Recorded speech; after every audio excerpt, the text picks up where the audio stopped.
জয় নিতাই, জয় গৌর হরি বল। শুভ শারদীয় শুভেচ্ছা ও সবার প্রতি নমস্কার। আজ আমি গোপীনাথ দাস লাইভে আসার কারণ হচ্ছে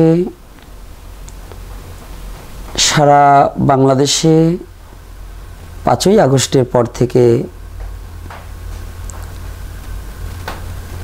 অক্টোবরের 4 তারিখ পর্যন্ত আমাদের যেখানে যেখানে এবং বিভিন্ন স্থানে সংখ্যালঘুদের উপর হামলা এবং সংখ্যালঘুদের প্রতি নির্যাতন, এই বন্ধের দাবিতে আমাদের যে 8 দফা দাবি ছিল, এই 8 দফা দাবির মধ্য দিয়ে আমাদের সাধু সন্তগণ এবং ছাত্র সমাজ, সনাতনী পরিবার থেকে সকলেই একত্রিত হয়ে যে আন্দোলন করেছিল এবং করে যাচ্ছে, এই আন্দোলনের পরিপাকে এবার যে দুঃখ এবং ভারাক্রান্ত হৃদয় নিয়ে আমরা যারা মা দশভুজা দুর্গতি নাশিনীর শ্রীপাদ পদ্মে পুষ্পাঞ্জলি দেওয়ার জন্য প্রস্তুতি নিয়েছি এবং নিচ্ছে যারা, তাদের প্রতি কিছু কথা বলার জন্যই আজ আমি লাইভে আসা এবং দুটো কথা বলা। সেটা হচ্ছে সারা বাংলাদেশের সমস্ত সংখ্যালঘু সনাতনীদের প্রতি আমার একটা আকুল আবেদন যে আমাদের আন্দোলনের কথার পরে অন্তর্বর্তী সরকার যে পদক্ষেপ নিয়েছে,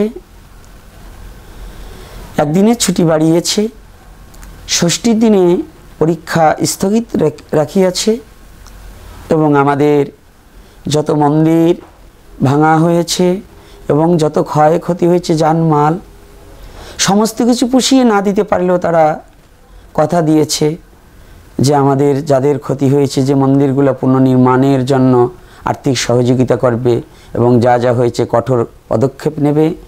এবং মা দশভুজার চরণে পুষ্পাঞ্জলি যে 5 দিন চলবে, প্রতিমা বিসর্জন না হওয়া অবধি আমাদের সেনাপ্রধান, বাংলাদেশের সেনাপ্রধান চমৎকার একটা বার্তা আমাদের পৌঁছিয়ে দিয়েছেন যে যেখানে যেমন নিরাপত্তার প্রয়োজন সেখানে সেইভাবে নিরাপত্তা দিয়ে আমাদের সংখ্যালঘুদের প্রতি যাতে কোনো অত্যাচার না হয় সেইভাবে তিনারা দায়িত্ব পালন করবেন।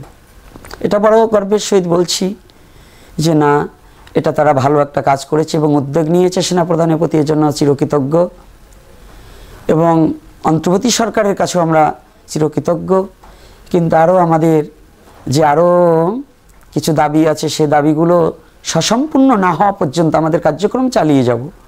কিন্তু যাওয়ার আগে যে তারা যে বার্তা আমাদের পৌঁছিয়ে দিয়েছে, আমিও সনাতনীদের প্রতি একটা অনুরোধ করব, যেখানে যেখানে আমাদের পূজা মণ্ডপগুলো আছে, প্রতিটা সনাতনীর প্রয়োজন তামসিকতা পরিবর্জন করে সাত্ত্বিকের সহিত মায়ের চরণে পুষ্পাঞ্জলি দান করা, এবং সেটাই আমাদের একান্ত কর্তব্য। কিন্তু আমাদের সনাতন ধর্মে কোনো নেশা করা উচিত নয়, মন্দিরে কোনো ডিজে বাজানো উচিত নয়, অশ্লীল নৃত্য প্রদর্শন করা উচিত নয়, এগুলো অবৈধ। এটা সনাতন কখনো গ্রহণ করেনি, করবে না। তাই আমি অনুরোধ করব, যারা অজ্ঞতার বশত হয়ে সনাতনীরা যারা মায়ের মূর্তির সম্মুখে ডিজে বাজিয়ে যে অশ্লীল নৃত্য প্রদর্শন করাচ্ছেন, এটাকে বন্ধ রাখুন। আর চতুর্দিকে চোখ কান খোলা রেখে মায়ের পুজো করতে হবে, যেন কোনো অপশক্তি এসে যেন আমাদের বাংলাদেশের ভাবমূর্তিকে নষ্ট করার জন্য কোনো রকম বহিরাগমন শক্তির দ্বারা যেন আমাদের এই ভাব গাম্ভীর্য নষ্ট না হয়।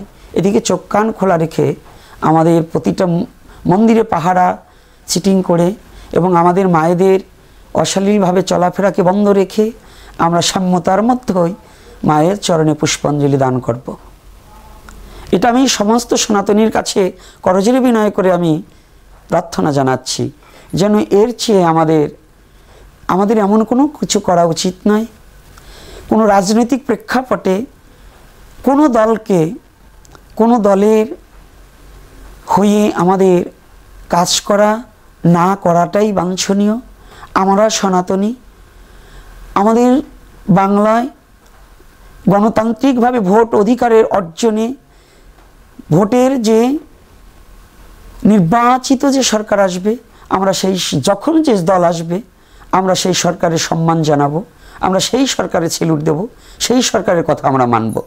কিন্তু আমরা কোনো পক্ষপাতিত্ব না করে, আমরা কোনো সাপোর্ট না করে, আমরা নীরবতা পালন করে আমাদের স্বধর্মটাকেই প্রতিপালন করার চেষ্টা করব।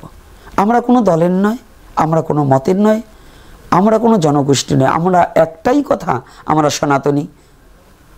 আমাদের সনাতন, আমাদের স্বধর্ম প্রতিপালন করা এবং আমাদের সনাতন ধর্মের প্রতি আঘাত যাতে না আসে, এদিকে আমাদের এগিয়ে যাওয়া।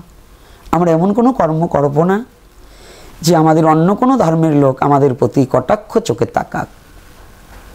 আমাদেরও নিজেদের সচেতন হতে হবে এবং দুষ্কৃতিকারীদের হাত থেকে আমাদের নিজেদের সম্মান এবং মূর্তি এবং আমাদের দেববিগ্রহগুলোকে রক্ষা করার দায়িত্ব আমাদেরও আছে। এটা শুধু সরকারের নয়, এটা শুধু কোনো প্রশাসনিক ব্যবস্থা শুধু আজকে আছে কালকে থাকবে না। প্রশাসনিক ব্যবস্থা থাকবে, কিন্তু হয়তো আপনার মন্দির কতদিন প্রশাসনিক লোক পাহারা দেবে? আপনারও সাথে যোগদান করে তাদের সাথে মত বিনিময় করে আমাদের মূর্তি আমাদের রক্ষা করা একান্ত কর্তব্য।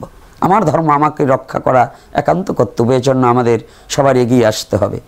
তবে আমাদের প্রধান উপদেষ্টা ডক্টর ইউনূস সাহেব, তিনি যে আমাদের আশ্বাস দিচ্ছেন এবং আমি আমার মেসেজটা পাঠিয়ে দিতে চাই তার কাছে, যদি আমাদের এই সংখ্যালঘুদের এই প্রাণের আর্তি, মনের দাবি, প্রাণের দাবি, এগুলো যদি তিনি একটু সুদৃষ্টিতে তাকিয়ে আমাদের সংখ্যালঘুদের উপরে যদি একটু সুনজরে তাকান, তাহলে আমরা সংখ্যালঘুর একটু আনন্দিত হব। শুধু আনন্দিত নয়, চিরকৃতজ্ঞ থাকব।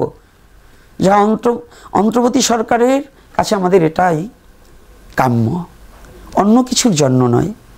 তবে সমস্ত এবং সেনাপ্রধান যে আলোচনাটা করেছে আমাদের জন্য, এটা যেন সেনাপ্রধানের কাছে আমাদের অনুরোধ থাকবে, প্রতিটা জায়গায়, প্রতিটা মহল্লায়, প্রতিটা মণ্ডপে মণ্ডপে গিয়ে যেন তেনার লোক যেন একটু পরিদর্শন করে, যেন বাংলাদেশে যেন কোনো রাজনীতিক প্রেক্ষাপট দিয়ে যেন সংখ্যালঘুদের প্রতি কোনো চাপ সৃষ্টি না করা হোক।